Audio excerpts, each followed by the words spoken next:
Hello प्यारे दोस्तों। आज हम शादी एक अनोखा बंधन कहानी का 18वां भाग लेकर आ गए हैं।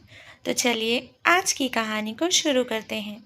विवान सामने बैठे व्यक्ति को मुस्कुराते हुए देख रहा था, तो वहीं वो व्यक्ति की हालत खराब थी। विवान उसके पास बैठते हुए बोला, इतना डरो मत। तुम इतना सोचते कि क्या है, हम तो मैंने तुम इतना सोचते हो कि क्या है, तो मैंने सोचा तुम्हें बता दूं हम दोनों क्या हैं। अगर इतना ही था तो मेरे से ही पूछ लेते। बेकार में इतना नज़र रखनी पड़ी और अब तुम्हारे मालिक के पैसे भी वेस्ट हो गए। पर एक्चुअली ये भी हो सकता है वो तुम्हें मार दे। वो व्यक्ति नज़र रख रहे हो वो व्यक्ति वाले पर नज़र रख रहे हो, पर तुम एक बात नहीं जानते ना। अब अगर उसे पता चला तो तुम्हारे बॉस से पहले वो तुम्हें मार देगी। बहुत बड़ा पंगा ले लिया है यार। वो व्यक्ति डरते हुए बोला, ऐसा ऐसा ऐसा क्या कर कर उसे देखने लगा और कहा, क्यों क्यों मारेंगे। विवान ने कहा, देखो तुम मेरे और मेरे साथ विवान उसके पास आया और कहा, तो जिसके कहने पर नज़र रख रहा है ना, वो उसके हाथ की कठपुतली है। जैसे चाहे वो बैठे बैठे ही उसे ठोक सकती है। वो बहुत तेज है। कोई उसे पंगा लेता है तो वो सीधे उसे ऊपर का टिकट देती है, और तुमने तो उसके ऊपर नज़र रखवा ली। गजब कर दिया यार। और ये तो कुछ नहीं दोस्त, उसका एक बहुत खास इंसान है जो उससे भी ज़्यादा खतरनाक है। अभी अभी ना एक लड़के ने उसे छेड़ा था, तो पता है आज वो हॉस्पिटल में बेचारा उठ भी नहीं पा रहा है। और उस इंसान को जब पता चला कि उसकी इतनी खास के साथ ऐसा किया, तो उसने विवान रुक गया। तो वो व्यक्ति ने कहा, क्या किया। विवान उसके पास आंखों में देखते हुए बोला, वो तो सिर्फ सजा देती है, पर वो इंसान उस लड़की को खरोच तक आ गई ना, तो उस व्यक्ति की जान ले लेता है, वो भी बिना चांस दिए। उसने ये बात कही तो वो व्यक्ति बोला, पर तुम उसके साथ थे, तो तुम्हें वो कुछ क्यों नहीं किया। हालांकि उस व्यक्ति में डर नजर आ रहा था, वो डर गया था। तो विवान हंस पड़ा। वो व्यक्ति हैरानी से विवान को देखने लगा। तो विवान ने कहा, क्योंकि वो इंसान मैं ही हूँ। उस व्यक्ति के हाथ पैर कांप गए। तो विवान ने कहा, शांत शांत, तुमने अभी तक ऐसा किया नहीं है जिससे मैं अपनी रिवॉल्वर खाली करूं, पर गलती तो हुई है। तो वो व्यक्ति डरते हुए बोला, गलती। तो विवान एक वेटर को बुलाया और कहा, जो कहा था वो हो गया। वेटर चला गया। व्यक्ति देख रहा था। कुछ ही देर बाद वेटर 2 कप कॉफी लाया और रख कर चला गया।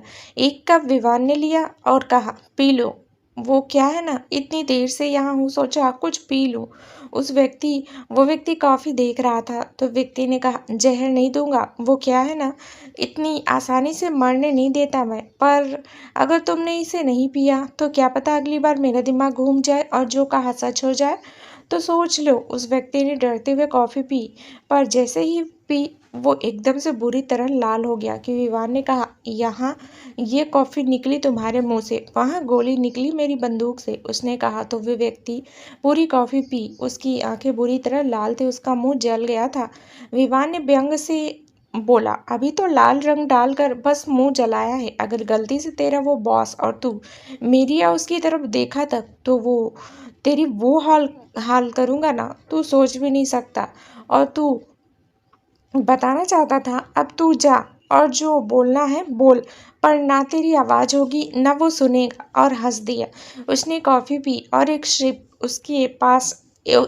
उसके पास रखी और कहा, अगर तुम प्यार करते हो अपनी ज़िंदगी से तो मेरी ज़िंदगी से दूर रहना। और हाँ, अभी तो एडवाइस दे रहा हूँ, पर अगर तू दिखा तो तेरा क्या होगा मैं नहीं जानता। तुझे कुछ देकर जा रहा हूँ, पढ़ लेना, तेरी जिंदगी भी बच जाएगी। और वहां से उठकर चला गया। वो व्यक्ति देखता रहा। फिर उसने वो स्लिप उठाई और पढ़ी और फिर से सामने देखने लगा। वहीं नव्या भी आश्रम आ गई थी। आज एनजीओ में काम भी ज़्यादा नहीं था, तो वो आश्रम आ गई। अनवी और श्रवण भी। आश्रम में ही थी। नव्या आई तो अन्वी उसके पास आई और कहा, दी आपको पता है वो चिपकू हिमानी आई थी, आज बड़ा स्वीट बन रही थी। अन्वी ने जब हिमानी का नाम लिया तो इंसिडेंट उसे सुबह का इंसिडेंट याद आ गया कि श्रवण ने कहा, श्वरा भाभी आप इतना मत सोचो, हो सकता है वो ऐसे ही आ रही हो। और अन्वी, आप स्वरा भाभी को आते ही ऐसे कहने लगी, रेस्ट तो करने दीजिए और आप चलिए मेरे साथ, आपको एनजीओ से रिलेटेड कुछ काम भी बताना है और काकी ने जो जो सामान मंगाना है वो भी तो लाना है ना, और आप मेरे संग चल रही हैं। उसने कहा तो अन्वी ने कहा, आप मुझे ऑर्डर दे रहे हैं श्रवण। श्रवण बोला, मैं और ऑर्डर, वो भी आपको ना जान ना जाने, मैं तो रिक्वेस्ट कर रहा हूँ अनवी। वो क्या है ना, मैं कहीं गलत सामान ले आया तो काकी नाराज होंगी और आप मेरे संग होगी तो मुझे मदद मिलेगी। उसने कहा तो अनवी ने कहा, अच्छा अच्छा, हाँ ये तो सही कह रहे हैं आप, मैं ही बुद्धू हूँ, मैं चलूँगी आपके साथ। ये कहते हुए वो आगे बढ़ गई और श्रवण का मुंह बनते हुए बोला, मुंह बनाते हुए, क्या ही करूं मैं इनका। तो नव्या हंसते हुए कहती है, कुछ हो भी नहीं सकता। तो श्रवण भी हंस देता है और कहता है, भाभी मैं आया, वरना इनका पता नहीं अकेली निकल पड़े। तो नव्या मुस्कुरा देती है। श्रवण अन्वी के पीछे चला जाता है। नव्या अंदर जा रही होती है कि तभी काकी आती हैं और कहती है, श्वरा बेटा मेरा एक काम कर दीजिए। नव्या ने कहा, जी कहिए ना काकी। काकी बोली, आप ना सब एक बार देख लीजिए, कोई कमी तो नहीं है। असल में हिमानी हमारी बेटी जैसी है। जब हमको पता लगा कि आज उसकी शादी की बात है तो हम बहुत खुश हो हुए और उन्होंने कहा कि कोई बड़ा होना चाहिए, तो इसलिए यहीं आ रहे हैं वो लोग। आपको कोई एतराज़ तो नहीं ना बिटिया? हमने बिना आपके हाँ कर दी और तैयारी भी शुरू कर दी। उन्होंने कहा तो नव्या बोली, कैसी बात कर रहे हैं काकी, ये आश्रम आपका है, ये सब आपका है, आप जो चाहे कर सकती हैं। हमसे कभी आपको कुछ भी पूछने की या इजाज़त की ज़रूरत नहीं है। और फिर तो बहुत अच्छी बात है कि हमें शादी के लिए ही सही कुछ करने को तो मिलेगा। काकी ने उसके सिर पर हाथ फेरा और काम में लग गई। नव्या ने वक्त देखा तो 3 बज गया था। नव्या मन में बोली, विवान कहाँ है, आए नहीं अब तक। और फिर कमरे में चली गई। वहीं जब नकुल हॉस्पिटल आया तो मानस की ये हालत देख चौंक गया और कहा, ये क्या हुआ मेरे बेटे के साथ, उसे इस तरह क्यों बांध रखा है। उसने गुस्से में कहा तो डॉक्टर आए और कहा, क्योंकि आपके बेटे ने खुद पर हमला करने की कोशिश की है और ऐसे में हम उनको खुला कैसे छोड़ दें। नकुल जी, इन्होंने अपने हाथ में चोट दी है और अगर ये ऐसा करेंगे तो हमें इनको प्रोटेक्ट करने के लिए करना ही होगा। पता नहीं क्या क्या कहते रहते हैं रात दिन, मुझे बचाओ मुझे बचाओ। आपकी बेटी की दिमागी हालत मुझे सही नहीं लग रही है। अगर ये इस तरह ही करते रहे तो मुझे मजबूरन इन्हें पागल खाने भेजना होगा। डॉक्टर की बात सुनते ही नकुल को गुस्सा उतर आया और उसने डॉक्टर का कॉलर पकड़ते हुए कहा, क्या बोला तू, मेरा बेटा पागल है, तो उसे पागल अस्पताल अस्पताल भिजवा देगा। तेरी इतनी हिम्मत कि तू नकुल चवड़ के बेटे को ऐसे कह रहा। तेरा जो ये हालत है ना, इसे अभी के अभी खरीद तेरा जो ये अस्पताल है ना, इसे अभी कभी खरीद सकता हूँ मैं। तू जो यहाँ खड़ा है ना, तुझे सड़क पर ला सकता हूँ। डॉक्टर और उनके पूरे स्टाफ को ये सुनकर बहुत गुस्सा आया। डॉक्टर ने अपना कॉलर से नकुल का हाथ हटाया और कहा, आप बड़े हैं उम्र में इसलिए आप खड़े हैं, वरना आपको हॉस्पिटल से निकालने में मुझे देरी नहीं लगती। और दूसरी बात, आपके बेटे को अभी भी पुलिस केस से भी फ्री हैंड नहीं है। तो अगर आपने मेरे या मेरे स्टाफ से बदतमीजी की अगली बार, तो जो जो आपने अभी इतना कुछ कहा है वो सब कैसे कहा है मैं कह दूँ। नहीं जानता, मुझे मारने की सोच रहे हैं तो रहने दीजिए, क्योंकि आपने मुझे धमकी दी थी और मेरे स्टाफ तक को डराया था। इस बात के गवाह यहाँ सब होंगे। तो अब आप जा सकते हैं, आपकी बेटी से मिलने का समय ख़त्म हुआ। और स्टाफ से कहा, मानस चवड़ को इस रूम से हटा दो और जहाँ मैं कहा है वहीं शिफ्ट करवाना। स्टाफ मेंबर्स के अलावा कोई नहीं मिलेगा उनसे। अगर मिलना हो तो मुझे पहले बताएंगे। और चंवर सर, आपको जाना चाहिए। और डॉक्टर चला गया। नकुल गुस्से में रह गया। डॉक्टर कैबिन में आया और फ़ोन किसी को करते हुए कहा, कहा वो हो रहा है, कोशिश रहेगी कि नकुल मानस से ना मिले, वरना ये फिर से बाप बेटे कांड करेंगे। फिलहाल के लिए तो मैंने नकुल चंवड़ को रोक दिया, पर वो इतनी आसानी से शांत नहीं होगा। हमें कुछ सोचना ही होगा। मेरे साथ कुछ भी फर्क नहीं, पर मेरे स्टाफ संग वो कुछ ना करे। सामने से किसी ने कुछ कहा तो डॉक्टर ने कहा, तेरा दिमाग तो मैं रख लूं, कहाँ से लाता है ऐसे आइडिया, और हंस देता है। फिर कहता है, चल रखता हूँ, उसको देख लूं आखिर कर क्या रहा है, और रख देता है। शाम हो चली थी, सब काम हो गए थे। श्रवण और अनवी भी अपना काम कर रहे थे, पर अनवी को ये अच्छा नहीं लग रहा था। तो श्रवण उसके पास आया और कहा, आप क्यों आप क्यों सड़ रही हैं अनवी? हिमानी से इतना क्यों चिढ़ रही हैं आप? आपको देखकर तो ऐसा लग रहा है जैसे वो मेरा हाथ मांगने आने वाली है, और हंस दिया। तो अनवी ने घूर कर उसे देखा और कहा, वो एक बार नाम तो ले ले आपका। मैं क्या करूँगी आप सोच भी नहीं सकते, और आपको बड़ी हंसी आ रही है, उसने कहा। तो श्रवण उसके पास आया और अपना चेहरा अनवी के कानों के तरफ ले जाकर कहा, जिसे अनवी की धड़कन बढ़ गई। तो श्रवण ने कहा, एक काम करते हैं, वो मेरा हाथ मांगे इससे पहले ही मैं आपका हाथ पकड़ चुका हूँ, और जो हाथ मैं पकड़ लिया तो उसे जिंदगी भर ना छोड़ने का सवाल ही नहीं, समझी आप? और एक बात, उसने धीरे से कहा। तो अनवी ने कहा, श्रवण, आप जब मेरे से रूठते हैं ना तो मुझे आप पर बहुत प्यार आता है, तो सोच रहा हूँ क्यों ना प्यार कर लूँ। अनवी की धड़कन तेज हो जाती है, वो बोलती है कि तभी श्रवण ने उसके गाल पर किस किया और कहा, अभी बस इतना सा काफ़ी है मेरे लिए। अब ये छाप हमेशा याद दिलाएगी कि श्रवण बस अनवी का है, और चला जाता है। अनवी उसे जाते हुए मुस्कुरा देती है। वहीं नव्या अपने कपड़े बदल चुकी थी। अब वो खुद से बोली, काम तो कर दिया, लेकिन अगर विवान को पता चला तो सोच नव्या, सोच, वरना वो तो तेरी क्लास लगा देंगे। वो सोच ही रही थी कि तभी उसके कान के पास से आवाज कान तभी सबके आने की आवाज़ से वो बोली, क्या बात है, जब सब होंगी तो विवान के पास मैं ठीक रह लूँगी, वो काम में उलझ जाएंगे। वो जल्दी से नीचे आई तो हिमानी और उसके मॉम डैड को देखकर वो खुश हुई। वहीं जब हिमानी को देखा तो अनवी हैरान रह गई। आज वो सूट पहनी थी। उसे देख अनवी ने कहा, आज तो पार्वती कैसे बन गई? श्रवण बोला, चुप अनवी, आप क्या बोल रहे हो? अगर सुन लिया तो अनवी चुप हो गई। नव्या ने हिमानी के मॉम डैड के पैर छुए तो उन्हें कहा, खुश रहो बेटी, कैसी हो? नव्या ने कहा, मैं अच्छी हूँ, आप लोग बताइए।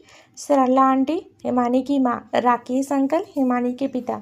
सरला ने कहा, हम भी अच्छे हैं। तुम सच कहती हो, हिमानी को हमेशा बहुत प्यार दिया तुमने, इसकी बड़ी बहन हो, इतना ख्याल रखती हो तुम। मैं बहुत खुश हूँ कि तुम इसकी दोस्त हो। नव्या ने कहा, जी बस यूं ही, और आप लोग कुछ लो ना, नव्या ने कहा। तो अनवी ने उनको चाय और नाश्ता दिया। सब आपस में बात करने लगे। हिमानी ने नव्या से कहा, नव्या बोली, हाँ बोलो हिमानी। हिमानी ने कहा, वो विवान जी नहीं आए अब तक? नव्या उसे कुछ बोलती कि अनवी वहाँ आ गई और कहा, अरे हिमानी, आपके होने वाले आए नहीं, इतनी देर हो गई, कहाँ रह गए? हिमानी ने कहा, आते ही होंगे। अनवी आगे बात होती कि विवान आ गया। विवान को आता देख अनवी ने कहा, अरे जी विवान जी, आप आ गए। सबकी नज़र उस ओर चली गई जहाँ हिमानी विवान को देख खिल उठी। वहीं नव्या को देखकर विवान के चेहरे पर मुस्कान आ गई। काकी ने हिमानी के माँ बाप से उसे मिलवाया तो उसने पैर छुए। दोनों ने उसे आशीर्वाद दिया। हिमानी जो विवान को देख रही थी, विवान उसके पास आया और कहा, कहाँ है आपके दूल्हे राजा? हिमानी जी, सरला सरला बोली, बेटा आप यहाँ बैठो ना हमारे पास। सबको कुछ समझ नहीं आया। विवान को भी अजीब लगा, पर फिर उसे लगा कि ऐसे ही कह रहे होंगी, तो वो बैठ गया। राकेश ने कहा, बेटा आपके बारे में बहुत सुना है, हिमानी ने बताया है कि आप घूमने आए हैं। विवान जी, बस यूं ही, बस काम भी था तो आ गया, और मेरा यहाँ आना ज़रूरी था ही, उसने नव्या को देखकर कहा। तो नव्या ने मुंह उधर कर लिया, जिसे विवान के चेहरे पर मुस्कान आ गई। वहीं राकेश ने कहा, अच्छा आप क्या काम करते हो बेटा? अगर बुरा ना माने तो पूछ लूँ? अनवी ने कहा, ये विवान जीजू से क्यों पूछ रहे हैं दी? नव्या बोली, मुझे क्या पता, अनवी बात कर रही होंगी अंकल। विवान ने कहा, मैं दिल्ली का हूँ, बस एक कंपनी में काम करता हूँ। बहुत वक्त हो गया था तो सोचा घूमने निकल जाऊँ, फिर पता चला कि स्वरा भी यहाँ है तो यहाँ आ गया। सरला बोली, ये अच्छा किया बेटा, दोस्ती ऐसी हो। और कैसा लगा आपको द्वारिका? विवान बोला, बहुत सुंदर। राकेश ने कहा, जी। और सरला जी ने विवान से कुछ बात की, फिर एक दूसरे को देखा और राकेश जी ने अपनी जेब से निकालकर एक चेन विवान की तरफ देते हुए कहा, ये हमारी तरफ से बेटा आपके लिए एक तोहफा। अब सब विवान को देखने लगे। विवान भी। श्रवण ने अपने सिर पर हाथ मारा और कहा, लो, हो गई गड़बड़। अन्वी ने बोला, जो मैं सोच रही हूँ, अगर ऐसा है तो आज जीजू गए। विवान बोला, अरे मैं कैसे ले सकता हूँ? नहीं नहीं अंकल। तो सरला ने कहा, स्वरा तुम ही बोलो अपने दोस्त को। शर्माए नहीं, दामाद को देना ही होता है शगुन ये। जब विवान ने सुना तो उसे तो मानो झटका लगा। वो बोलता कि श्रवण और अन्वी एक साथ दामाद? काकी, ये क्या कर रहे हैं राकेश जी? राकेश और नहीं तो क्या काकी, विवान जी और हिमानी के रिश्ते को लेकर ही तो हम आए हैं हिमानी। और विवान के रिश्ते से हमें कोई आपत्ति नहीं है, हम तो बात करने ही वाले थे, पर फिर सोचा क्यों ना सरप्राइज दे दे। तो बस आ गए। नव्या जो पानी पी रही थी, ये सुनते ही उसके मुंह से पानी बाहर आ गया जो विवान पर गिरा। विवान ने उसे घूरा तो वो मासूम सी बन गई। श्रवण विवान के पास आकर, भाई तेरे तो लग गई। विवान ने कहा, मुंह नहीं तोड़वाना तो चुप रह। श्रवण हंसते हुए चुप हो गया था। विवान के पास हिमानी आई और कहा, विवान जी, तो आपको कैसा लगा मेरा सरप्राइज? मैं आपको सुबह बता देती तो आपके चेहरे पर खुशी नहीं देख पाती। अन्वी बोली, खुशी नहीं, शौक लगा है जीजू को। विवान कुछ बोलता कि नव्या बोली, ये शादी नहीं हो सकती। सब उसे देखने लगे तो राकेश जी ने कहा, क्यों बेटा, क्यों नहीं हो सकती, क्या बात है? नव्या बोली, बस अंकल, नहीं हो सकती ये शादी, आप समझो। सरला बोली, क्यों? लेकिन विवान इतना अच्छा है, क्या गलत है? नव्या बोली, क्योंकि विवान दूर चला जाएगा, फिर आप अपनी बेटी से कैसे मिल पाएंगी? सरला, इतनी सी बात, कोई नहीं बेटा, हम मिल लिया करेंगे दिल्ली आकर। नव्या बोली, तब भी नहीं। अब हिमानी, जो इतनी देर से सुन रही थी, वो गुस्से में आ गई और कहा, क्यों नहीं कर सकती मैं विवान जी से शादी? और तुम्हें क्या दिक्कत हो रही है? तुम्हारे दोस्त हैं वो तो, क्या तुम उनके उनके फैसले लोगी? विवान जी की शादी मेरे से क्यों नहीं हो सकती? वो प्यार करते हैं किसी और से, बोलो। विवान जी, आपकी लाइफ में कोई लड़की है नहीं तो क्यों नहीं हो सकती शादी? उसने कहा तो नव्या बोली, क्योंकि वो तुमसे प्यार नहीं करते। कब कहा उन्होंने ऐसा कि तुमसे प्यार करते हैं वो? हिमानी बोलो, चलो मान लिया नहीं करते प्यार, तो क्या हुआ? शादी शादी के बाद प्यार ना हो, ये शादी के बाद प्यार हो, ये ज़रूरी तो नहीं ना, शादी के बाद भी तो हो सकता है ना। नव्या बोली, बोला ना नहीं होगी शादी, बस नहीं होगी। हिमानी बोली, क्यों नहीं हो सकती? तुम्हें क्यों इतनी परेशानी हो रही है? तुम दोस्त हो ना, तो खुश होना चाहिए तुम्हें कि तुम्हारे दोस्त की शादी हो रही है। नव्या बोली, मैं दोस्त नहीं हूँ इनकी, सिर्फ। हिमानी बोली, तो क्या हो? नव्या बोली, जो भी हो, बस ये शादी नहीं होगी तो नहीं होगी, जाओ तुम। बेचारा विवान तो बस देख रहा था। वहीं श्रवण और बाकी सबको भी हंसी आ रही थी। हिमानी बोली, शादी होगी, इनफैक्ट सगाई होगी अभी इसी वक्त। ये सुनते ही विवान तो कहीं छुप जाए ये सोच रहा था। वीवी थी जो मान नहीं रही है और दूसरी है जो छोड़ नहीं रही है। नव्या ने कहा, कुछ नहीं होगा समझी, तुम कुछ नहीं होगा। हिमानी ने रिंग ली और विवान की तरफ आ गई कि नव्या ने उसका हाथ पकड़ा और कहा, विवान आपके नहीं है। हिमानी, ये सगाई ना होगी और ना ही शादी होगी। हिमानी गुस्से में बोली, क्यों नहीं हो सकती स्वरा? मैं वो आगे बोलती कि नव्या ने कहा, क्योंकि पति हैं वो मेरे, मैं पत्नी हूँ इनकी। नव्या, विवान कपूर हूँ मैं। वहाँ जैसे सन्नाटा छा गया। वहीं श्रवण और अनवी के चेहरे पर एक मुस्कान आ गई। विवान भी मुस्कुरा उठा। हिमानी और बाकी सब, क्या पति? विवान बोला, जी बिल्कुल हिमानी जी, ये मेरी पत्नी है और मैं इनसे बहुत प्यार करता हूँ। वो ये किसी बात से नाराज़ हो गई थी तो मैं यहाँ इन्हें मनाने आया हूँ, और इसलिए हमने किसी को बताया नहीं कि हम दोनों का क्या रिश्ता है। मैं आपके प्यार की रिस्पेक्ट करता हूँ, पर मैं आपसे प्यार नहीं करता। अंकल आंटी, आपसे भी माफ़ी मांगता हूँ कि इतनी बड़ी कन्फ्यूजन हो गई। उस दिन आपके संग फ्लर्ट में बस इसलिए कर रहा था क्योंकि नव्या जेलस हो रही थी, पर मुझे सच में नहीं पता था कि आप उसे इस तरह से ले लेंगी। विवान ने कहा तो हिमानी की आँख से आंसू आ गए। तो सरला जी ने कहा, हमें माफ़ करना बेटा, हमें पहले सब जान लेना चाहिए था। खैर, जो हुआ सो हुआ। अब आप दोनों हमेशा खुश रहो। और हिमानी को लेकर वो लोग चले गए। विवान ने सबको देखा तो सब जो अभी तक मुंह दबाए हुए थे अब जोर से हंस पड़े। अनवी ने कहा, क्या बात है जीजू, पहली बार कोई लड़की लड़का देखने आए और लड़के को पता ही था काकी हमने इतनी सारी तैयारियां की, वो भी अपने अपने ही बेटे के लिए। हाय राम। श्रवण विवान के पास आते हुए, तेरा सही है, तू तो बिना वेडिंग कार्ड का इनविटेशन हो गया है, कोई भी पसंद कर लेता है। मुझे तो लग रहा है अब तू बाहर मत जा, ना जाने किसका दिल तेरे पे आ जाए और वो घर आ जाए रिश्ता लेकर, और फिर भाभी तुझे बचाए। और हंस पड़ा। तो विवान ने नव्या को देखा जो हंस रही थी। उसने देखा और कहा, हंस लो आप भी हंस लो। यहाँ आपका पति की शादी तय होने जा रही थी और आपको हंसी आ रही है। मेरी तो हालत ही खराब हो गई है। और घूरता हुआ ऊपर चला गया। एक बार फिर सब हंस पड़ी। नव्या कमरे में आई तो विवान कमरे में नहीं था। तभी नव्या को बाथरूम से आवाज़ आई तो वो समझ गई और हंसते हुए सोफे पर बैठ गई। कुछ ही देर में विवान बाहर आया। उसने नव्या को देखा और मुंह बनाते हुए बोला, हद है, सच में किसी को फर्क ही नहीं है। और ऐसे बड़बड़ाते हुए वो बेड पर बैठ गया।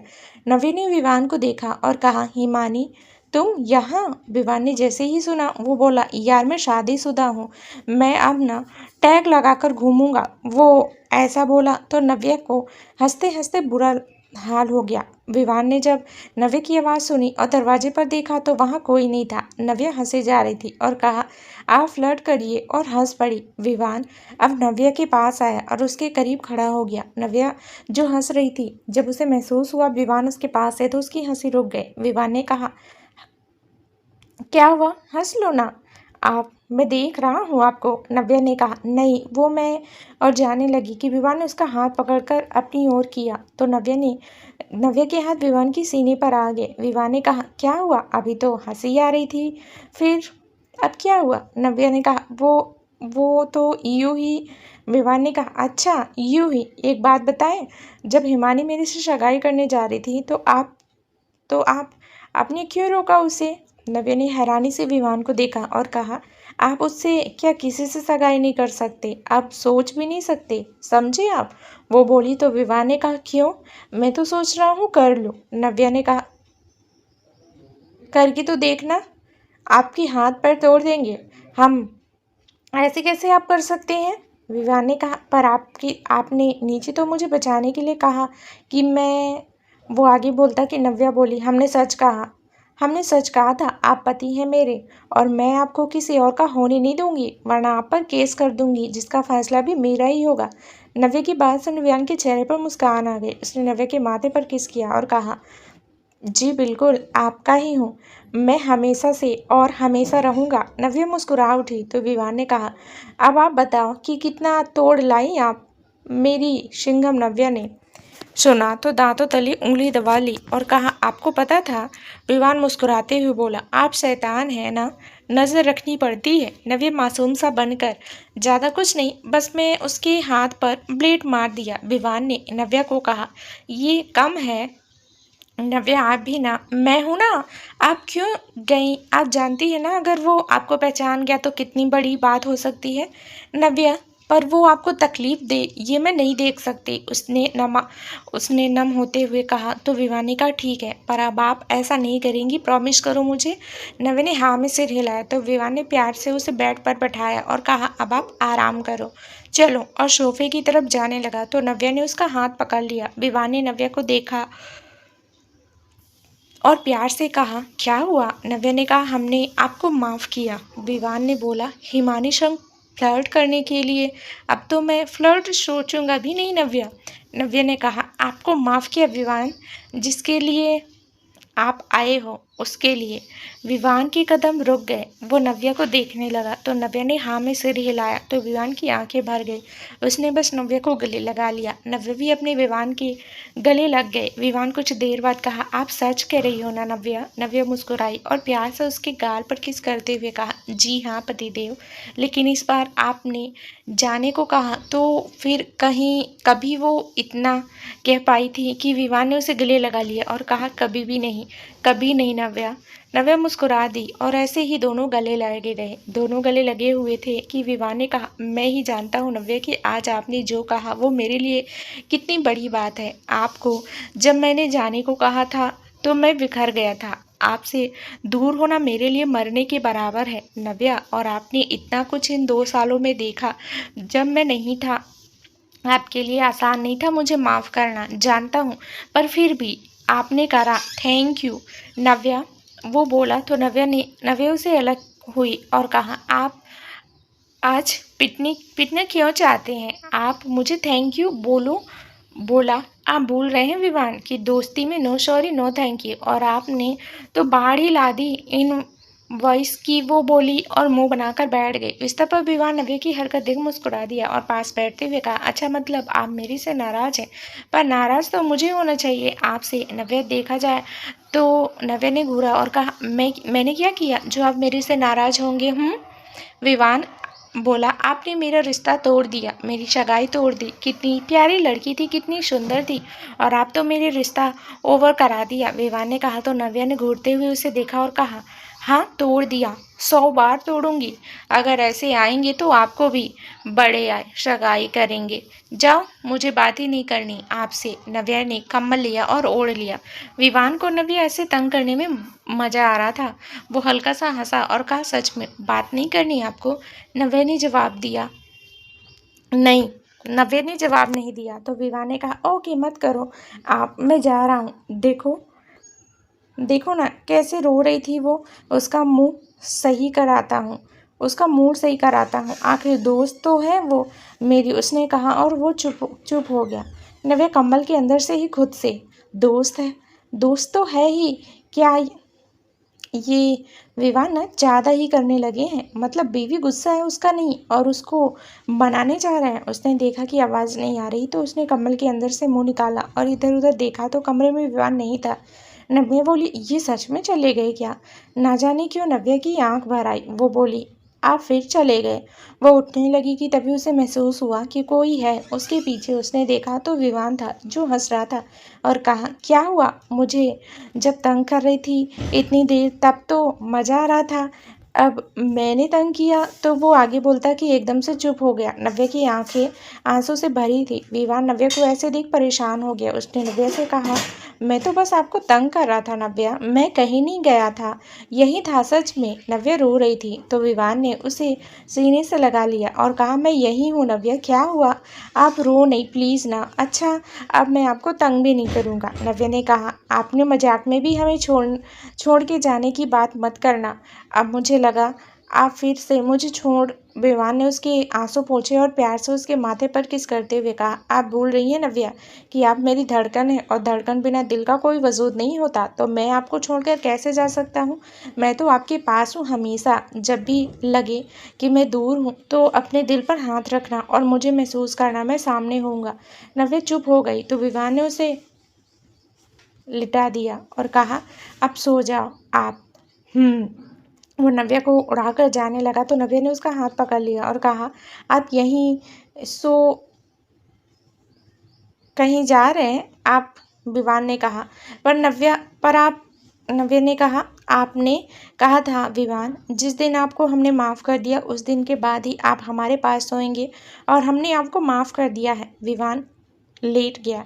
नव्या मुस्कुरा उठी। कुछ ही देर में नव्या ने कहा, विवान? विवान बोला, हाँ। नव्या ने मासूमियत से कहा, आपसे कुछ मांगूं? विवान ने बोला, बोलो क्या चाहिए आपको? नव्या ने कहा, हमें हक करके सो जाए, आपको हमें नींद नहीं आ रही। नव्या ने इतनी मासूमियत से कहा कि विवान हंस पड़ा। नव्या ने मुंह बनाते हुए कहा, हंस क्यों रहे हैं? मुझे ना आपसे कुछ नहीं चाहिए, मैं सो रही हूँ।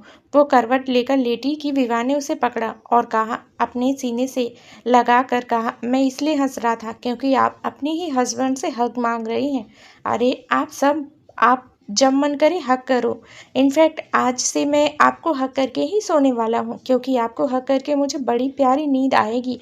नव्या मुस्कुरा उठी और विवान ने उसे अपनी बाहों में भर लिया। नव्या ने कहा, विवान जी, हमें उसका खेल खत्म करना होगा, बहुत हो गया है। हर बार वो कुछ न कुछ करके आपको, आश्रम वालों को, एनजीओ वालों को परेशान कर रहा है। अब लुका छुपी नहीं, अब सामने से होगा जो होगा। आप मना नहीं करेंगे। विवा ने कहा, ठीक है नव्या, अगर तुम चाहती हो कि अब जो सामने से हो तो वही होगा, पर अभी 2 दिन तक रुक जाओ, क्योंकि वो बहुत जल्दी ही खुद से सामने आएगा। नव्या ने कहा, ऐसा क्या कर दिया आपने? विवान मुस्कुराते हुए बोला, पता चल जाएगा मेरी शिंगम। नव्या ने मुंह बना लिया और कहा, मैं ही आपको सब बताती हूँ, आप नहीं, खड़ूस कहीं के। विवान ने कहा, आप मुझे खड़ूस कहा आपने? नव्या बोली, हाँ कहा तो। विवान ने कहा, मैं बात नहीं कर रहा।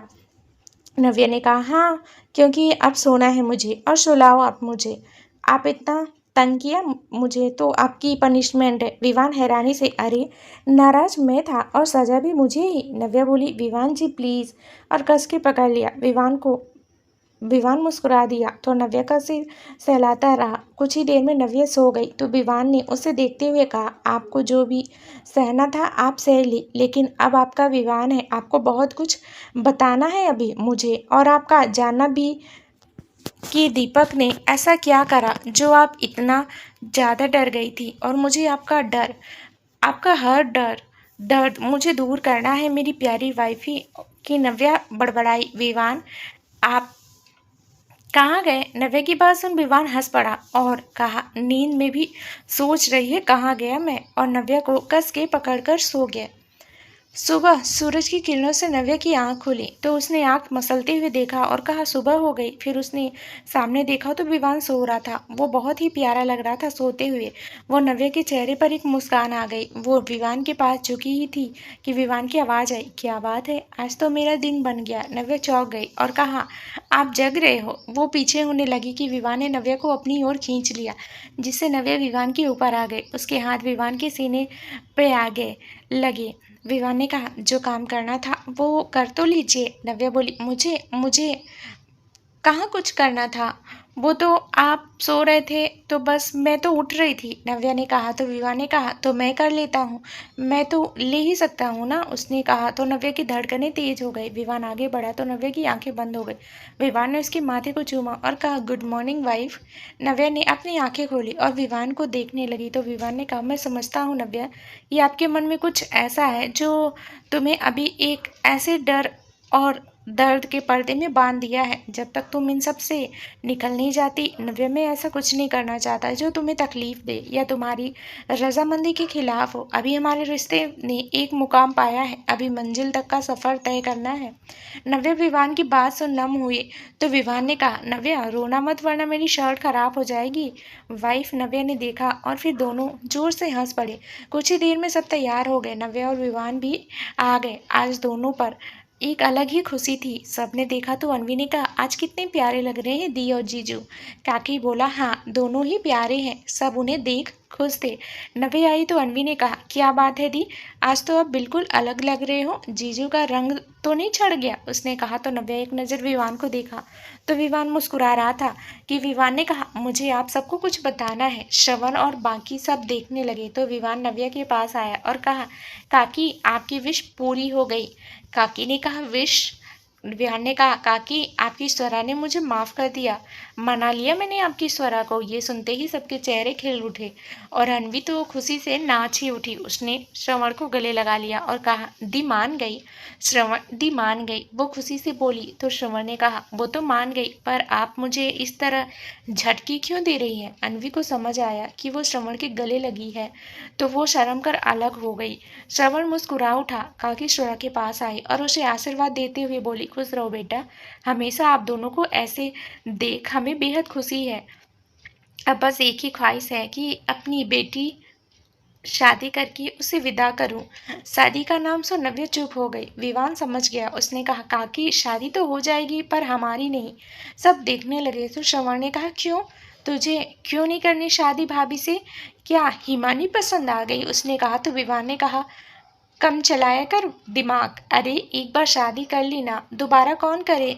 वो बोला तो नव्या ने घूर कर देखा तो विवाह ने कहा, काकी हमारी शादी हो ये एक बहुत अच्छी बात है, पर काकी सिर्फ हम दोनों ने ही नहीं, एक ऐसा कोई और भी है जिसने ये मेरी हर हाल में साथ दिया है और आज तक उसने अपना काम किया। अब मुझे अपनी बहन की शादियां भी करनी है और एक भाई जब तक अपनी बहन की शादी ना कर ले वो कैसे अपनी शादी कर सकता है। हम साथ हैं काकी, इस बात की मुझे पूरी खुशी है। नव्या भी यही चाहती है। अभी तक मेरे और उसके फर्ज पूरे नहीं होते, जब तब हम ऐसे ही रहेंगे इस समाज के लिए। हम पति पत्नी हैं। नव्या मुस्कुरा उठी। उसने कहा, विवान बिल्कुल सही कह रहे हैं और काकी ख्वाहिश भी पूरी होगी। काकी बोली, कैसे बेटी। नव्या मुस्कुराई और अनवी और श्रवण के पास आई और कहा, आप दोनों से मेरे दो रिश्ते हैं। एक तरफ अनवी मेरी बहन जैसे हैं तो श्रवण मेरे देवर हैं। तो भाभी कहें या बड़ी बहन, आपको मेरी बात माननी पड़ेगी। तो श्रवण, आप मेरी बहन से शादी के लिए तैयार हैं। अनवी ने श्रवण को देखा तो श्रवण ने कहा, भाभी आपकी मैं बहुत इज्जत करता हूँ, आपकी हर एक बात मेरे लिए आदेश है। विवान जहाँ मेरे लिए सब है, क्योंकि एक वही है जो मेरा माँ बाप सब बन गया। पर जब आप आई तो मुझे माँ की छाया मिल गई, पर इस फैसले में मेरे से ज़्यादा मैं अनवी की इजाज़त चाहता हूँ। भाभी अभी उसकी पढ़ाई पूरी हुई है, उसकी जॉब है और मैं नहीं चाहता मेरी वजह से अनवी अपने करियर पर फोकस ना कर पाए। अनवी ने जब श्रवण की बात सुनी थी उसके मन में श्रवण के लिए और इज्जत बढ़ गई। नव्या ने कहा, आप क्या चाहती हैं अनवी।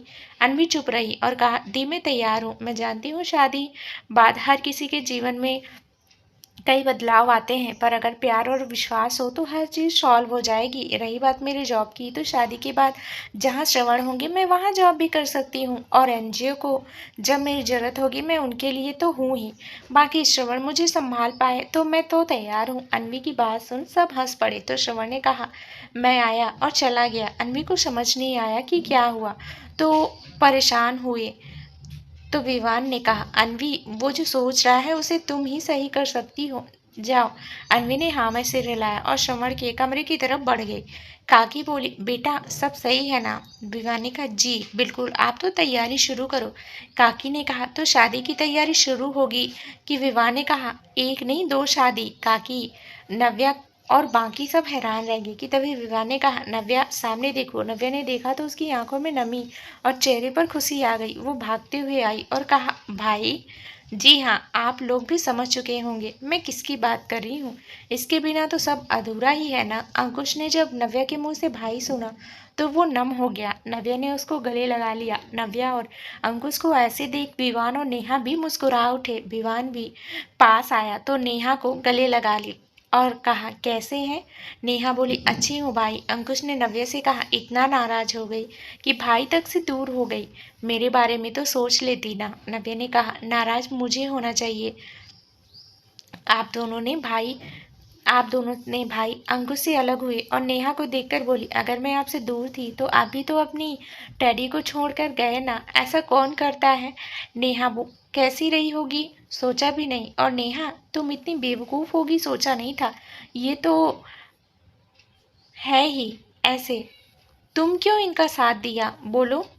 नेहा नव्या के गले लगकर, तेरे और भाई को दूर रहकर हम कैसे साथ हो सकते थे, बल्कि मेरी वजह से तू और भाई। वो आगे बोलती कि नव्या कहा, अब जो हुआ सो हुआ, अब ये सब भूल जा।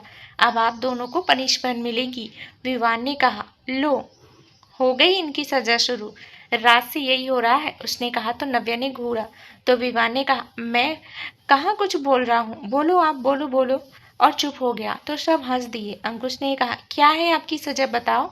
नव्या अंकुश और नेहा को सबके पास लाई और सबसे मिलवाया और काकी से कहा, काकी ये है जिनकी शादी और होगी। अंकुश और नेहा हैरानी से देखने लगे। अंकुश ने कहा, नव्या पर कि नव्या अंकुश के पैरों के पास बैठी और कहा, भाई एक डिसीजन आपने लिया था मेरी और विवान जी की वजह से, जिसकी वजह से आप दोनों ने बहुत कुछ देख लिया। आप चाहते थे मैं और विवान जी साथ हों और ये हो गया है। तो अब मैं चाहती हूँ कि आप अपनी डैडी का इंतज़ार ख़त्म करो। बहुत हो गया, अब बस आप दोनों शांत हो जाओ। अंकुश ने प्यार से नव्या के सिर पर हाथ रखा और कहा, ऐसा ही होगा नव्या। विवान खुश हो गए, सब खुश हो गए। नेहा ने सुना तो उसकी आंखों में आंसू आ गए। वो सब देखने लगी। आज की शाम सबके लिए खुशी लेकर आई थी। विवान ने जहाँ अंकुश और नेहा को बुला लिया था, वहीं उन दोनों की शादी भी हो रही थी। विवान ने किसी को फोन किया और कहा वो उस तक दे दो, और फोन रख दिया। वो मुड़ा तो अंकुश था। अंकुश को देख विवान ने कहा, क्या हुआ तुझे? अंकुश ने उसे गले लगा लिया और कहा, सॉरी विवान, मैं तुझे समझ नहीं पाया। बस इतना सोच लिया कि तूने नव्या को छोड़ दिया जब उससे सबसे ज़्यादा ज़रूरत थी, पर ये नहीं सोच पाया कि तू भी तो अकेला रह गया। मैं भी वही किया, तुझे तो छोड़ा पर साथ में नेहा और शीतल को भी छोड़ गया। और तब तूने उन दोनों को संभाला, और जब तक मैं नहीं आया तो नव्या से मिलने तक नहीं आया। और मैं समझ गया कि तू जानकर ऐसा किया, मुझे माफ़ कर दे। विवान ने उसका सिर हिलाया और कहा, पागल है तू, सॉरी मत बोल, मैं समझ सकता हूँ तू अपने भाई के नज़रिए से गलत नहीं था। अगर तू नव्या को लेकर परेशान था तो मैं नेहा को लेकर। मुझे गुस्सा आया था, पर समझ रहा था कि कहीं ना कहीं ये मेरी वजह से है, और जब मेरी जिम्मेदारी है नेहा अंकुशों से लगा रहा था तो विवान ने कहा, मैं नेहा नहीं हूँ। अंकुश ने उसे घूरा, फिर दोनों हंस दिए। आज एक मनमुटाव ही खत्म हो गई है। अन्वी ने जब श्रवण को अकेले देखा तो वो उसके पास आई और कहा, श्रवण। श्रवण कुछ नहीं बोला तो अन्वी अंदर आई। उसने फिर कहा, श्रवण। श्रवण ने कहा, आप ये शादी करना चाहती हैं सच में? अन्वी उसे देखने लगी। श्रवण के मुंह से ऐसा सुन अन्वी ने कहा, क्या हुआ श्रवण, ऐसे क्यों पूछ रहे हो? श्रवण ने अन्वी को पकड़ा और कहा, अन्वी, मैं नहीं चाहता कि मेरी वजह से आपको कभी भी कोई कॉम्प्रोमाइज़ करना पड़े। अपने सपनों से, अपने ड्रीम से मेरे लिए पहले आप हो। मैं आपसे शादी करना चाहता हूँ, पर सिर्फ मेरे लिए आप। वो आगे बोलता कि अन्वी ने उसका हाथ पकड़ा और कहा, मैंने जो कहा वो सोच समझ कर कहा है श्रवण। और किसने कहा कि शादी के बाद मैं अपने सपने या ड्रीम्स से कॉम्प्रोमाइज़ करना होगा मुझे? कई चीज़ ऐसी हो सकती हैं जो मुझे नापसंद हो या आपको ना हो, पर इसका मतलब ये नहीं कि वो कभी होगा ही नहीं। और देखो आप, विवान, जीजू और दी को, क्या दी ने अपने सपनों से दूरी की, बल्कि दीदी जीजू ने सब मिलकर किया, तो हम भी कर सकते हैं। फिर नकली गुस्से से बोली, कहीं तुम अभी से मेरे से तंग तो नहीं हो गए? देखो अब तो पूरी जिंदगी बितानी पड़ेगी, अब नहीं आने दूंगी कोई। और उसने कहा तो श्रवण ने उसे गले लगा लिया और कहा, अब इतना कह रही हैं आप तो अब आपको ही बीवी बना ही देता हूँ। इतनी प्यारी लड़की को ना कैसे कह सकता हूँ? श्रवण ने ऐसा कहा तो अन्वी ने उसे घूरा तो श्रवण ने कहा, आई लव यू वाइफी। तो अन्वी भी मुस्कुराती हुई बोली, I love you too life ji. Neha भी सबके संग घुल मिल गई थी। शीतल नहीं आ पाई थी क्योंकि उसकी क्लासेस थी, तो वो थोड़ा अपसेट थी। पर नव्या विवान ने कहा था कि वो शीतल से मिलने चलेंगे, तो वो मान गई थी। सबसे मिलकर नव्या नेहा को कमरे में ले आई और कहा, ये रहा आपका रूम, अब तुम आराम करो क्योंकि शादी में तुम थकने वाली हो। और मुस्कुरा दी तो नेहा ने नव्या को गले लगा लिया और कहा, नव्या। नव्या समझ गई कि नेहा के मन में क्या है। वो प्यार से बोली, कोई कहीं जाएगा, इस बार तेरे लिए जो खुशियाँ आई है तो वो अब तेरे साथ होंगी, और अंकुश भाई भी तेरे साथ हैं, तो अब हंस दे ये वाली। नेहा मुझे अच्छी नहीं लग रही, हंस चल। तो नेहा हंस दी। नब्बे भी मुस्कुरा दी और कहा, ऐसे ही हंसना और आराम कर। अब वो जाने लगी कि अंकुश उसे खड़ा मिला दरवाजे पर, तो वो अंकुश के पास आई और कहा, मिल लो, और हंसकर चल गई। नेहा अंकुश को देख रही थी। अंकुश अंदर आया और नेहा के सामने खड़ा हो गया और बोला, नेहा मुझे माफ़ कर दो, मैं तुम्हें अकेला कर गया, तुमसे तुम्हारी खुशी ले गया। लो, मैं चोर हूँ ना, तो इस बार तुम्हारी बात न पढ़ पाया तो मुझे थप्पड़ मार लो। वो चुप हो गया तो नेहा मुस्कुराई और उसके गले लगकर बोली, चोरी तो की है पर मेरे दिल की। और हाँ डीएसपी अंकुश राय, अब तो तुम मेरे हो तो सज़ा तो मिलती रहेगी। और हंस दी तो अंकुश ने उसे प्यार करते हुए कहा, मंजूर साहिबा जी। वहीं नव्या कमरे में आई तो विवान फ़ोन पर बात कर रहा था। फ़ोन पर, बहुत अच्छे, अभी नज़र रखो, वो कुछ करेगा नहीं, और करता है तो तुम जानते हो क्या करना है। वो पेपर्स मुझे मेल करना आते ही, और उनके संग जो मेरी मीटिंग थी वो कब है मुझे अपडेट करना। बाकी विशाल है वो देख लेगा, ठीक है, रखता हूँ। उसने फ़ोन काट दिया और घूमा तो नव्या बेड पर बैठी थी। विवान उसके पास आया और कहा, नव्या। नव्या जैसे किसी सोच में थी। उसे विवान की आवाज़ सुनाई दी तो विवान ने कहा, नव्या। उसने जब जोर से कहा तो नव्या होश में आई और कहा, हाँ हाँ। उसने कहा, विवान ने कहा, क्या बात है नव्या, आप ठीक तो हैं? नव्या ने विवान को देखा और नम हो गई। तो विवान परेशान हो गया। उसने नव्या के चेहरे को हाथ में लेकर कहा, क्या हुआ नव्या, कुछ हुआ क्या? मानस तो नव्या ने नाम में सिर हिलाती है। तो विवान कहता है, फिर क्या हुआ नव्या? अब तो सब सही हो रहा है ना, अंकुश और नेहा की शादी और अनवी और श्रवण की शादी भी। कि नव्या बोली, और हमारी? नव्या के कहते ही विवान चुप हो जाता है। नव्या बोलती, हमारी शादी नहीं हो पाई ना। क्यों? मेरी वजह से, सब मेरी वजह से। आप और मेरी शादी जिन हालातों में हुई, वो शादी होकर भी एक जिम्मेदारी हो गई।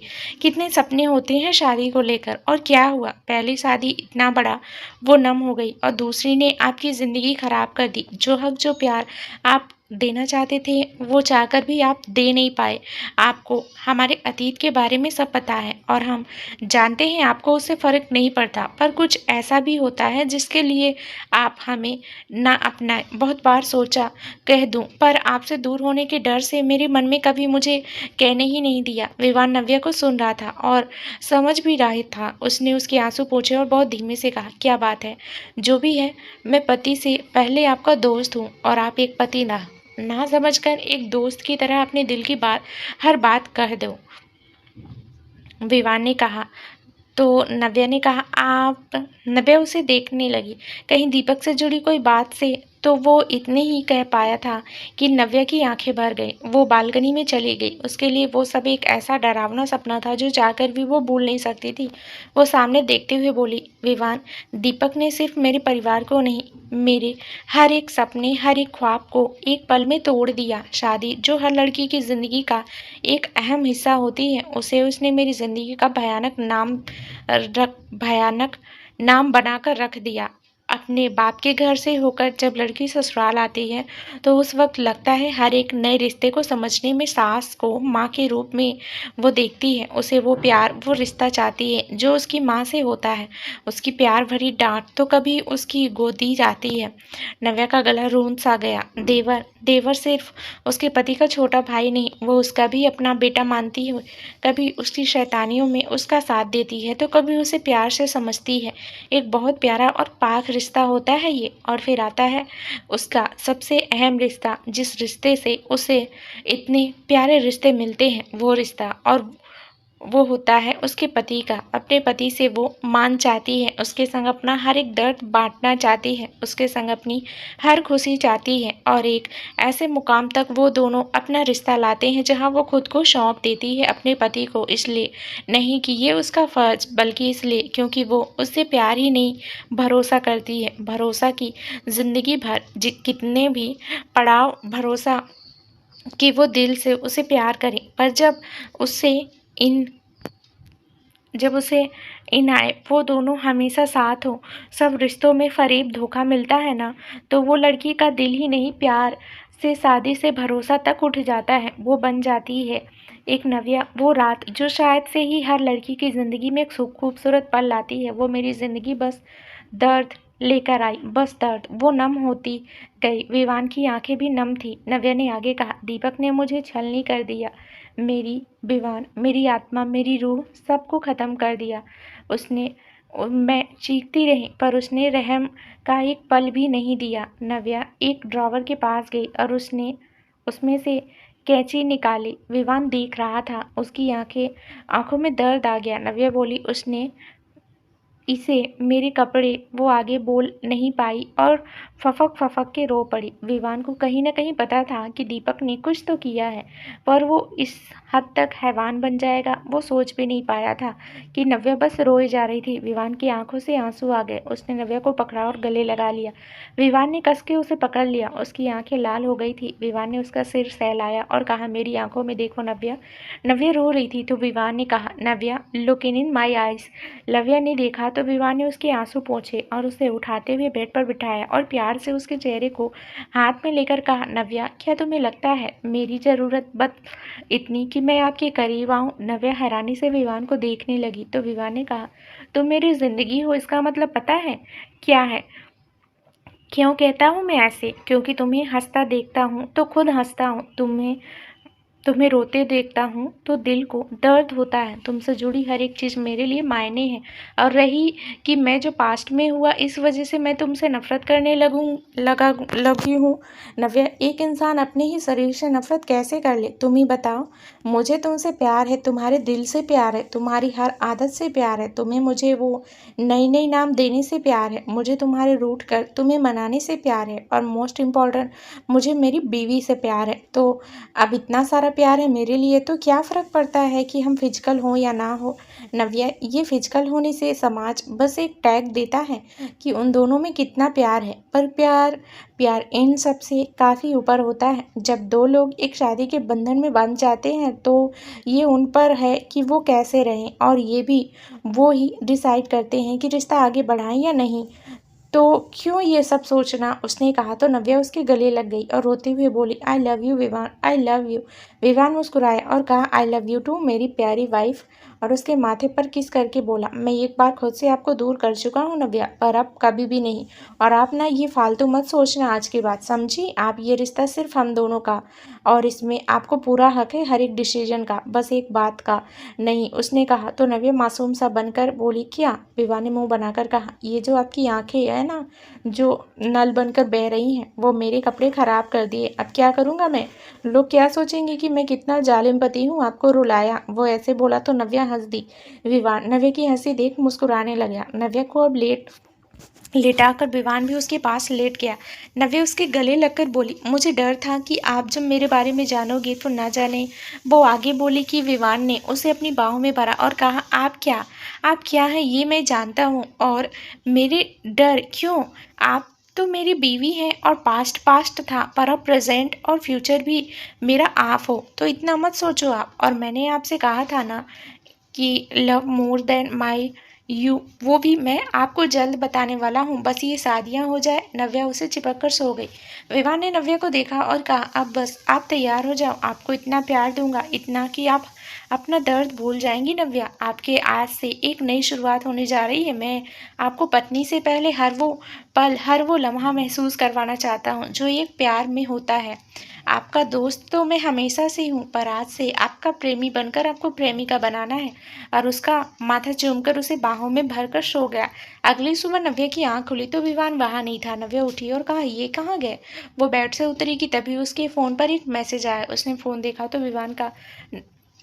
नव्या ने खोला और पढ़ने लगी, उठ गई मेरी वाइफी, चलो वेरी वेरी गुड मॉर्निंग। अभी इस प्यारे से इमोजी से काम चलाओ, आप रियल वाला बाद में दूंगा। ये पढ़कर नव्या शर्माने लगी। तो आगे लिखा था, अरे इतना शर्माओ जी, मेरा दिल ना तेज हो जाता है। अभी आप अपनी अलमारी खोलना और उसमें लेफ्ट साइड में गिफ्ट है आपके लिए। और हाँ सुनिए, वो इमोजीज तो मैं आपको आपके प्यार से माथे पर की और मुझे बड़ा अच्छा लगा। तो चलो अब आप रेडी हो जाओ और जल्दी आना, आज पंडित जी आने वाले हैं और हमें डेट भी देखनी है ना। ओके जी, चलो जाओ। वाइफ ही इतना प्यार से देखोगी तो मैं जा नहीं पाऊंगा। नव्या मुस्कुरा उठी। उसने फ़ोन रखा और अलमारी खोली और उसके लेफ्ट साइड में देखा तो एक बॉक्स था। नव्या ने खोला तो उसमें एक चिट थी। नव्या ने खोली तो उसमें लिखा था, आपको देने के लिए तो मैं बहुत कुछ दे दूं, पर मैं ये आपको दे रहा हूँ, ये मेरे लिए बहुत स्पेशल है नव्या, पर आप इसे अभी मत पहनना, और ये भी मैं आपको जल्दी बताऊंगा। नव्या ने चिट को रखा और उसके पास ही एक पेंडेंट था, बहुत ही सुंदर था। उस पर बहुत सुंदर अक्षरों में एक अक्षर लिखा था, ए। नव्या ने देखा और फिर रख कर बोली, ए। पर फिर उसने वो अंदर रखा और तैयार होने चली गई। कुछ देर बाद अनवी, श्रवण, अंकुश, नेहा सब साथ में बैठे थे। काकी और बाकी भी थे। गोलू भी खेल रहा था। नव्या और विवान भी थे। नव्या ने विवान को देखा और कहा, कितनी प्यारी लग रही है ना। नव्या शर्माने लगी तो नव्या ने कहा, नेहा और अनवी। विवान के ऐसे कहते ही नव्या ने घूर कर देखा तो उसकी हंसी निकल गई। नव्या ने कहा, आप मेरा मजाक बना रहे हो? विवान हैरानी से, मैं और मजाक आपका कहाँ बना रहा? उसने कहा तो नव्या बोली, दुष्ट। विवान ने बोला, मेरी दुष्ट? नव्या मुंह बनाते हुए बोली, दुष्टा क्या होता है? कुछ भी। हाँ, विवान ने कहा, जब आप दुष्ट बोल रही हो तो मुझे तो आप भी मेरी दुष्टा हुई ना। नव्या ने बोला, ये कब हुआ? विवान ने कहा, 2 मिनट 36 सेकंड पहले। नव्या ने कहा, अभी ना आप कर लो, बाद में देखती हूँ आपको। और वो पंडित जी को कुंडली देख रहे थे उन्हें देखने लगी। विवान मुस्कुरा दिया। पंडित जी की कुंडली देखकर बोले, यजमान, मैंने चारों बच्चों की कुंडली देख ली। सबकी कुंडली अच्छी है और इन चारों में और ये चारों अपने अपने जीवन साथी के साथ बेहद खुश रहेंगे। अंकुश और नेहा और अनवी और श्रवण एक दूसरे को देखकर मुस्कुरा दिए। काकी ने कहा, पंडित जी, फिर शादी और सगाई का मुहूर्त कब है? पंडित जी, आप चाहें तो इस हफ्ते में ही एक योग बन रहा है। कल सगाई कर लीजिए और उसके 3 दिन बाद शादी, वरना फिर 5 साल तक ऐसा कोई योग नहीं है। पंडित जी की बात सुन परेशान हो गए सब। इतनी जल्दी में सब शॉपिंग भी करना होगा, साल सजावट भी होगी, इतने काम होते हैं। काकी बोली, इतनी जल्दी सब कैसे होगा? बहुत काम बाकी है। कि विवान ने कहा, सब हो जाएगा काकी, आप फिक्र मत करो, मैं हूं ना, मैं सब देख लूंगा। आप बस कोई कमी लगे तो कहना, बस मैं हूं ना। काकी मुस्कुरा दी। तो तय हुआ कि कल सगाई और फिर 3 दिन बाद शादी होगी। सब ये सुन मुस्कुरा उठे और अनवी और नेहा शर्मा दी। पंडित जी के जाने के बाद विवान ने कहा, काकी, मैं घर जानता हूँ, वहाँ शादी करवा देते हैं और सगाई यहाँ। अगर आपको बुरा न लगे तो मैं एनजीओ में भी करवा लेता, पर आप जानती हो ना पिछले दिनों। काकी ने कहा, बेटा, हमें कोई दिक्कत नहीं है, आप कहीं भी करवा लो। विवान ने कहा, ठीक है काकी। उसने नव्या से कहा, नव्या, आप और नेहा अनवी कपड़े ले आए और देख लेना कि कोई कमी लगे तो बदल लेना। बाकी मैं श्रवण और अंकुश के लिए ले आया हूँ। नव्या हैरानी से, आप कब किया? आपने ये सब कब किया इतना सब? विवानी का कर लिया बस, और मुस्कुरा उठा। उसने कहा, बाहर गली में गाड़ी में ड्राइवर आप लोगों का इंतजार कर रहा है, आप लोग ले जाओ। नव्या ने हाँ में सिर हिलाया और अनवी और नेहा को लेकर चली गई। विवान भी बाकी कामों में लग गया। शाम हो चली। अनवी और नेहा अपना अपना ड्रेस देखकर बहुत खुश थी। वहीं जब तक वो आए थे, आश्रम का लुक भी बदल गया था। सिर्फ दोपहर से शाम तक में कोई पहचान ही नहीं सकता था कि ये आश्रम है। सब जगह फूलों से सजावट कर दी थी। व्हाइट एंड येलो कॉम्बिनेशन था। नेहा और अनवी ने जब देखा तो बोली, कितना प्यारा लग रहा है, ये जीजू भाई ने किया है, सच में कोई जादू सा लग रहा है। कि तभी विवान आया और कहा, अब जादू तो होना ही था, जब मेरी प्यारी सी बहन और शाली की शादी है। नव्या और बाकी सब मुस्कुरा दिए। कि तभी श्रवण और अंकुश आ गए। उन्हें देख नव्या और नेहा की हंसी छूट गई। अनवी ने कहा, ये क्या हाल बना लिया आपने अपना? श्रवण और अंकुश जीजू दोनों ने मुंह बनाया। तो विवान ने कहा, कुछ नहीं, बस इन दोनों को ब्यूटीफुल देखना था कि हम ग्रूम हैं, और पर ग्रूम का पता नहीं, दोनों बंदर लग रहे हैं, और हंस दिया। तो अंकुश बोला, तू चुप रह, हमें क्या पता था कि लड़कियों को इतना पापड़ बेलने पड़ते हैं। मैं तो एब्राव बनवाते हुए न जाने कितनी बार चीख गया। उसने कहा। तो नेहा बोली, हाँ, तभी लाल हो रहे हो, और हंस दी। श्रवण तो भाग ही गया, उसे ऐसा देख सब हंस दिए। नव्या, पर अब ग्रूम ठीक तो करेंगे हो, करने होंगे, लड़के से शादी है, सबको पता हो, बंदर से नहीं, और हंस दी। तो विवान ने कहा, कोई बड़ी बात नहीं है, कल तक दोनों परफेक्ट होंगे। सबसे सबने कहा हाँ, और कमरे में चले गए। आज सब जल्दी काम करके लेट गए, बहुत थक गए थे। विवान ने नव्या के पास था कि नव्या बोली, विवान, कितना अच्छा हो रहा है ना? अनवी और नेहा कितना खुश है, और ड्रेस देखकर तो वो और खुश हो गई। बस अब सगाई भी अच्छे से हो जाए और शादी भी। विवान ने कहा, सब अच्छा होगा नव्या। और आपने अपनी ड्रेस देखी? नव्या बोली, मेरी ड्रेस कहाँ थी, उसने 2 ही दिए। विवान बोला, ऐसा, चलो कोई बात नहीं, आपको मैं ला दूंगा, और माथे पर किस किया। तो नव्या ने कहा, आप हो, बस इतना चाहिए मुझे। और आप वो घर जाने को क्यों कहा? विवान, आप शादी यहाँ भी तो करवा सकते थे ना, फिर क्यों? विवान ने कहा, बस यूं ही, और आप सो जाओ, चलो, कितना काम है, और कल भी रेस्ट नहीं मिलने वाला आपको। चलो, उसे सीने से लगा लिया। नव्या कुछ सोचा, फिर वो सो गई। आज पूरे आश्रम में हड़कंप था। समझना मुश्किल था कि हो क्या रहा है। सब जगह भाग दौड़ थी। नव्या जहाँ नेहा और अनवी को तैयार कर रही थी, श्रवण अंकुश विवान को कर रहा था तैयार। दोनों की तू तू में सुनकर बेचारा परेशान हो उठा। उसने बेड पर बैठते हुए उन्हें घूरते हुए कहा, तुम दोनों की सगाई कैंसिल। ये सुनते ही दोनों जैसे हैरान होकर देखने लगे। तो विवान ने कहा, क्या? तुम दोनों को देखकर बिल्कुल नहीं लग रहा कि तुम शादी करने वाले हो। अब अगर 2 मिनट में तुम दोनों चुपचाप तैयार नहीं हुए तो नेहा और अनवी तो गई और बैठ गया। तो श्रवण और अंकुश ने कहा, भाई तैयार हो जाते हैं, वरना ये तो हमें छोड़ेगा नहीं, तू जानता है ना। श्रवण बोला, हाँ अंकुश, इसे तो बस एक ही संभाल सकती है, भाभी। तो विवान ने कहा, 1 मिनट। दोनों जल्दी से तैयार होने लगे। अनवी और नेहा को तैयार कर नव्या कमरे में चली गई। काकी ने उसे तैयार होने को कह दिया था। उसने जल्दी से विवान के कपड़े लिए और अपने ने को हुई कि उसकी नज़र सामने बेड पर गई। वहाँ पर एक पैकेट था। नव्या ने कहा, ये क्या है?